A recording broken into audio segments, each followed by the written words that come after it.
په جایداد جګړه یو کشر زوی د جایداد د پاره خپل ټول خاندان څنګه ختم کی. د فلم په شروع کې مونږ یو کپل وینو، دواړه په خپل کور کې ډیر په آرام ژوند تلاوي. دا سړی واشروم ته لاړ شي او د خزه بهر وي، خو کله چې دا سړی د واشروم نه بهر راوځي نو ناڅاپه یې نظر په شیشه ولاږي. په شیشه باندې د وینې سره لیکل شوی وي چې یو ار نیکست، او همدلته یې خزه لاندې پرته وي چې د چا په ډیر بد مرګ وجلې وي. د دې نه ډیر زیاته وینه بهیږي. همد وخت کې ناڅاپه یو کس راشي چې د ولف ماسک یې چلوي. د په لاس کې یو غټ چاقو وي او د ډایرکټ دا چاقو د سړی په بدن کې ورخخ کی او د هم مړ کی. سلو ورځې تیر شي، بیا یو بل کپل راشي. د دواړه ډیر خوشاله وي او ډیر ایکسایټډ وي. د دوی ترمنځ ډیره مینه وي او د دوی برث ډے هم را روانه وي. همدې د پاره دوی بچي هم دلته د خپل دوستانو سره را روانه وي چې انورسری مناوه کوي، خپل د مور او د پلار. مونږ مینو چې په کور کې دا خزه صفائی کوي. د وخت د ته داسې احساس کیږي لکه بره سوخشته. دا خبره خپل خاوند ته وکي، خاوند دې برزي چې وګوي سوک دی. اولاد دروازه یې نوی کلاوه کړي چې ناڅاپه یو زوی د خپل ملګری سره راشي. زوی د پلار ته وایي چې کمرې ته مزه ته لاندې راشه، ټول خلک راغلي دي. دا هلک د دې کپل کشر زوی وي او د د ملګری نوم ایرین وي. ایرین ته تا کورنۍ ډیره ښه ښکاري. سبا سهار د دې کورنۍ مشر زوی چې نوم یې ډریک وي دی هم راشي او د خزه هم ورسره وي، خو د دوی رویه ښه نه وي. دوی هل ټایم د خلکو سره بدزبانی کوي. بیا چې شپه شي د ډریک خور هم راشي او د ملګری هم ورسره وي. لږ وروسته د ډریک کشر رور هم راشي چې تر ټولو کشر وي او د ملګری هم ورسره وي. او په دې ټایم د دې کورنۍ ټول یو ځای راټول شي. بیا ټول خلک یو ځای کینی او د ډنر ټیبل باندې ناست وي. لږ وخت وروسته د دې کپل د لور ملګری ته د کور بهر نه عجیبه اوازونه راځي. دا سمدستي د کړکۍ طرف ته لاړ شي چې وګوري هلته څوک دی، خو ناڅاپه یو تیر راشي او د دې په سر ولګي او همدلته مړ شي. دوی ټول چې دا حال ویني نو ټول سخت غبراو شي او په زور زور چغې وهي. هیڅ چاته باور نه راځي چې دا څه وشو. ټول حیران وي چې دا کار چا وکړو او ولی وکړو. همدا وخت کې د کور نه هر طرف ته تیرونه راتل شروع شي. مونږ وینو چې تیرونه شیشې ماتوي او دننه راځي، یعنی د چې هر څوک دی ډیر خطرناک او طاقتور دی. په دې حالت کې ډریک هم په یو تیر ولګي. اوس ایرین کوشش کوي چې حالات کنټرول کړي. د سمدستي امبولانس ته کال کوي او ټولو ته وایي چې حوصله کوي. د پولیس ته هم کال کوي خو هیڅ کال نه لګي. بیا دا یو میسج پرېږدي چې کله سیګنل راشي نو میسج به ورسیږي.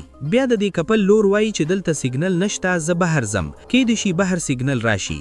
دا خبره وکي او تیز بهر ته منډه وهي چې تیر پې ونه لګي. خو د دروازې نه بهر یو ډیر نری تار لګېدلی وي چې هیڅ چا نه وی لیدلی. د تیزی منډي د وجې دا تار د دې په غاړه ولګي او غاړه یې پرې شي او دی هم مړ شي. د دې ملګری او نور دا هر څه چې ویني نو ټول ډیر زیات جاړي، خاص کر د دې د مور. د مور حالت ډیر خراب شي نو خاوند یې کمرې ته بوزي او چې دلته لږ آرام وکړه. خدا لا وس هم جاړي چې ناڅاپه یو आवाज واروي، داسې لکه د بیډ لاندې چې څوک وي. کله چې شاته وګوري نو دلته هماغه ولف ماسک والا سړی وي. دې سمدستي په چاقو سره د دې په مخ حمله وکي او د هم مړ کی. د خپلې ښځې چغه چې خاوند دیواروي نو دی بره منډه کړي، یعنی د دې ټولو ماشومانو پلار دی بره راشي او دا هر څه ویني نو ډیر زیات وجاړي. بیا یې بچی دی چپ کوي او لاندې راولي. خو د ډریک سزه لا اوس هم دلته وي، همدې روم کې. او په دې روم کې د ویني سره په دیوال یور نیکست لیکلی شوی وي لکه مخکې مو چې لیدلی و، یعنی اوس د دې وار و. کله چې دا ښځه د بیډ لاندې وګوري نو دلته هماغه ولف ماسک والا سړی وي. دا چې دا سړی ویني نو ډیر وایریږي او سمدستي منډه وهي او لاندې راشي او جړا شروع کی. دا ټولو ته وایي چې هغه قاتل لا اوس هم بره به او د کور نه په منډه بهر اوزي او د دې خاوند ډریک هم په دې پسې راشي. خو د ډریک په شا کې د مخکینه یو تیر لګېدلی و او کله چې منډه وهي نو هماغه نری تار سره ټکرو شي او همدلته را پریوزي. دوی ډریک زر کور ته دننه کی. اوس د ډریک ښځه نیغه د نیبر کور ته منډه کوي او په زور زور دروازه ټکوي، خو دروازه چا خلاصه نه کړه. ناڅاپه د دې شاته هماغه ولف ماسک والا راشي او د دې په مخ یو زوردار پنچ ورکوي او دا له کړکۍ نه دننه وغورځوي. دا ښځه دننه په مشکل سره لاړه نو په صوفه یو سړی ناست وي. دا د مرستې دپاره د هغه طرف ته ورځي، خو ناڅاپه حیرانه شي ځکه چې دا هماغه سړی وي چې مخکې مړ شوی و، یعنی هماغه سړی چې موږ د فلم په شروع کې مړ لیدلی و. بیا دا ولف ماسک والا هم دننه راشي او د هغه مړ شوی سړي سره کینی او په آرام سره سندري وري. بل طرف ته ایرین تیاری کوي. دا مختلف شیان راټولوي لکه چاقو او نور داسې شیان چې د دې ماسک والا سره مقابله وکړي. همدې وخت کې ناڅاپه ماسک والا د کړکۍ ماتولو سره دننه راشي او نیغ د ایرین ایرین طرف ته راشي. دی کوشش کوي چې ایرین مړ کړي خو ایرین ځان بچ کوي. دا سمدستي په زور سره دلته لاته ورکوي او ماسک والا لاندې وغورځوي. بیا دلته پروت هامر راواخلي او د دې په سر ډیر زور سره وار وکړي. په ډیر مشکل سره ایرین دا ماسک والا مړ کوي. دلته فیلیکس او د دې ملګري هم ولاړ وي خو دوی دومره حیرېدلي وي چې هیڅ هم نشي کولی. په همدې وخت کې د دوی د پلار په کمره کې ځینې عجیبه شیان پیدا شي. دا هر څه چې دی وګوري نو پوهې شي چې دا قاتلان د دې ډیر وخت نه همدلته په کور کې وو او هغوی د مخکې نه هر څه پلان کړی وو او ښه ورته پته وو چې نن به موږ جنم دین مناوو او ټول فیملی یو ځای به وي او د ټول به ختم کو. همدا خبرې کوي خپل زوی ته چې ناڅاپه یو بل ماسک والا راشي. هغه سمدستي د دوی د پلار په غاړه چاقو وهي او ډیر بد یې مړ کړي. خو دلته یو عجیبه راز ښکاره شي چې فیلیکس خپل پلار له بچ کوي ځکه چې دی خو همدې قاتلانو سره ملګری وي او د دې ملګري هم په دې کې شامل وي. دلته دا راز ښکاره شي چې دا هر څه د دوی د پلان مطابق روان دي او مونږ ته دا هم معلومه شي چې دا درې واړه ماسک والا یو د بل روړه دي. اوس یو بل ماسک والا چې کله کچن ته لاړ شي نو دلته وګوري چې د دې رور لاندې مړ پروت دی. دا چې دی ویني نو ډیر غوسه شي او وایي چې کومه نجلي زما رور وجلې زه به هغه ضرور ووجنم. خو لا دا سوچ پوره نه وي کړی چې ایرین ناڅاپه راشي او د شانه ووهي او زخمی یې کړي. دا ماسک والا دې ځای نه وتښتي. اوس فیلیکس او د دې ملګري لاندې راشي.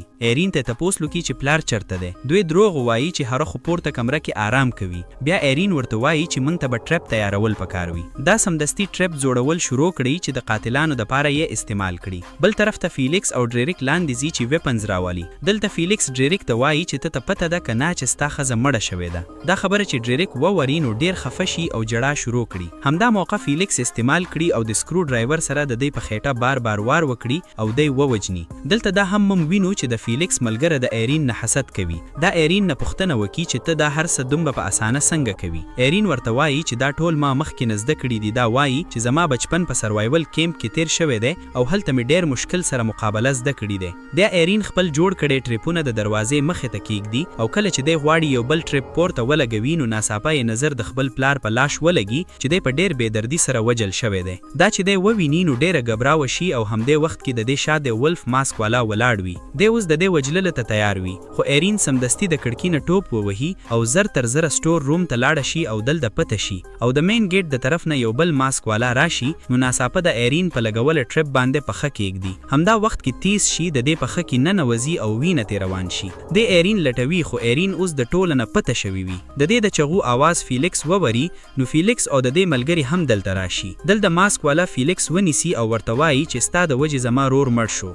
دوستانو که تاسو داسې نورې زبردستې ویډیوګانې کتل غواړئ چې پکې عجیبه قسمه حادثې وي او یو هلک داسې پاور لري چې د راتلونکي فیوچر نه مخکې نه خبر شي نو بیا ضرور دا چینل ویزیټ کړئ ځکه دلته به تاسو ته همداسې خوندورو او زبردستې ویډیوګانې ملاویږي.